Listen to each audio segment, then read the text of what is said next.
Sobre as possíveis mudanças na lei das estatais, a gente vai conversar agora com um advogado especializado em governança e direito empresarial, que é o Marcelo Godic. Marcelo, muito boa noite, obrigado pela gentileza de atender a Jovem Pan. Marcelo, com muita transparência, sem rodeios, essa medida é para ajudar a colocar o mercadante no BNDES? Olha, ao que me parece, sim, pelo menos, se não for, é uma enorme coincidência que algumas horas ou menos de um dia aí depois de ser anunciado o nome de Aloysio Mercadante para a presidência do BNDES, né, se aprova, meio que de contrabando, aquela chamada jabuticaba jurídica, que é inserida principalmente na calada da noite, né, um dispositivo que flexibiliza a possibilidade de se indicar pessoas para a diretoria, conselho, etc., de estatais. Então, ao que me parece, as coisas não conseguem ser muito distantes ali, né? Então... Marcelo, quando a gente cria uma lei, é porque nós tivemos um problema, a gente precisava regular isso, esse tipo de indicação, enfim. Você tinha um prazo, 36 meses, correto? 36 meses. Então, para que serve esse prazo na prática ou na teoria dessa legislação? Olha, a gente pode ter pessoas muito boas que participem do governo, que tenham posicionamento político, participem de partidos políticos, se afiliem, etc. E que essas pessoas legitimamente podem participar de cargos de alto escalão, de estatais, e também participar das agências reguladoras. Não há um problema em relação a isso. O problema todo é essa proximidade. Se elege uma pessoa para a presidência da República, ou para governador, ou para município, etc., uma pessoa muito próxima, tá ali, amizade, participou da campanha, essa pessoa acaba recebendo um presente, né, de um cargo muito importante, e ainda mais um órgão como o BNDES, né, sendo que talvez tenham pessoas tecnicamente mais bem preparadas para assumir esse tipo de posição, né? Então, é justamente o que a lei quer evitar. Ela quer evitar o famoso nepotismo, né? Nepote, em italiano, significa sobrinho, mas está relacionado a pessoas próximas ou a apadrinhados políticos ou familiares, etc., é justamente o que a lei quer evitar. Infelizmente, essa lei está aí para ser alterada. Isso é uma péssima prática de governança, né? A gente tem experts no mundo inteiro aí comentando a respeito disso, falando que essa talvez seja uma das piores medidas aí do início do mandato do governo Lula, apesar que, logicamente, é uma medida que não é essencialmente do presidente da República, ela vem do Congresso Nacional, mas a gente já sabe que foi fruto de uma negociação aí, e tudo que se insere em projeto de lei na calada da noite é algo que normalmente não é bom, né? Então, Marcelo, a gente tem um problema estrutural no Brasil, começando lá no cargo de vereador, porque durante o processo de campanha, o vereador chama os amigos para ajudar na divulgação e depois oferece cargos públicos, mesmo sem a capacitação. Às vezes a pessoa nunca esteve num cargo de assessoria, mas ela é colocada em determinado posto para justamente atender ao trabalho de quase um ano de campanha eleitoral. É assim que funciona a política brasileira, no cargo de vereador, de deputado, de senador, de governador, de presidente. Reiteradamente assim, a gente sabe disso, e até por isso que a lei foi aprovada nesses termos, né? Justamente para criar um certo distanciamento entre a campanha, entre os amigos, etc., e as indicações para altos cargos, né, de diretoria executiva, de conselho de administração dessas empresas que são muito importantes, né? Então, realmente, esse é o grande problema. E como é que o senhor está analisando hoje o fato do Lula não ter assumido e já está conseguindo mobilizar a Brasília com uma força impressionante, com uma rapidez, agilizando processos que estavam parados? Olha, isso demonstra muito do nosso regime político, né, da nossa classe política. Logicamente que existem exceções a isso, mas o que se percebe é que essa negociação, ela carece de legitimidade, aquela negociação feita no meio da noite, né? Então tá claro que tem alguma coisa muito errada nisso tudo e faz parte do nosso regime. A perspectiva não podia ser pior hoje em dia, por vários motivos. Primeiro que a gente não só vai ter o BNDES, que vai ter aí uma regra mais flexível para indicar, por exemplo, o Aloysio Mercadante, mas a gente também tem aí notícias sobre a Petrobras e outras empresas, né? Então, essas empresas não vão ser privatizadas e elas vão continuar sendo objeto de apadrinhamento político e todo tipo de saque, né? Então, as empresas vão ser saqueadas como elas já foram no passado. Isso está claro que vai acontecer. Por outro lado, como essas empresas vão começar a gastar à torta e à direito, e não só dinheiro aqui no Brasil, mas também com a possibilidade de fazer todo tipo de investimento no exterior, o BNDES foi alvo disso no passado, A gente tem também a possibilidade, por meio do gasto público, que vai estourar todo tipo de teto e todo tipo de limite, a gente tem aí um favorecimento, né, à volta da pressão inflacionária. Então, o que a gente tem no futuro é uma possibilidade de, principalmente, as classes mais carentes, as pessoas mais pobres, serem afetadas, porque a inflação ela não pega o rico, ela pega o pobre em primeiro lugar, né? Bom, Marcelo, nós estamos com o comentarista da PAN, Emanuel Pessoa. Ele quer fazer uma pergunta para o senhor. Muito boa noite, Emanuel. Boa noite, William. Boa noite, Marcelo. William, olha a coincidência. O Marcelo é um grandíssimo amigo meu, e fiquei surpreendido positivamente de encontrá-lo aqui. Marcelo, sempre prazer imenso estar com você, seja presencial, seja digitalmente. Marcelo, a gente sabe que um dos pontos...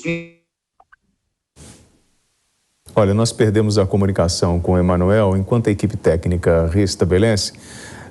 Marcelo, na sua visão como advogado especializado em governança e direito empresarial, como nós vamos conseguir separar no Brasil a velha história do público e do privado? Quando que a gente vai deixar o interesse pessoal afastado das decisões técnicas? Olha, no caso das empresas que têm participação de investimento público, a minha visão é de que a única solução é privatizar, não tem outra possibilidade.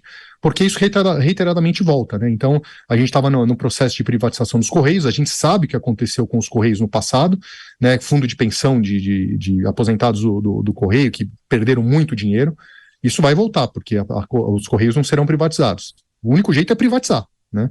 A gente tem uma lei muito boa aí, que é a lei das estatais, que estava protegendo a Petrobras, Correios, Eletrobras, que já passou pelo processo de privatização, e a única maneira é realmente tirar a possibilidade das indicações políticas, tirar o dinheiro público e a gente separar efetivamente as coisas. Não vejo outra solução, tá? Acabar com aquele carguinho especial que o parlamentar tem em determinada estatal, onde ele coloca as pessoas para trabalhar para ele, é isso? Ou melhor, dá de presente para a pessoa um cargo público durante 4 anos para compensar um investimento que ela fez na campanha dele, seja investimento de trabalho braçal ou até mesmo de apoio financeiro. Esse é o jogo.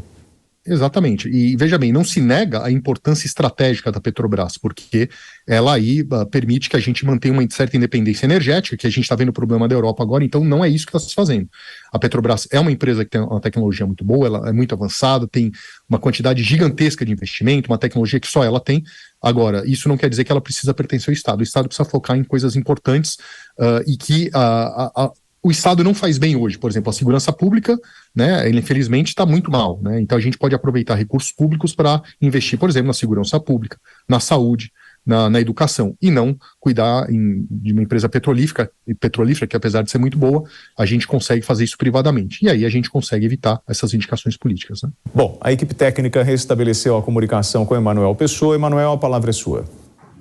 Marcelo, boa noite, William. Desculpa os problemas técnicos aqui. Hoje, aparentemente, houve um problema aqui na conexão do prédio.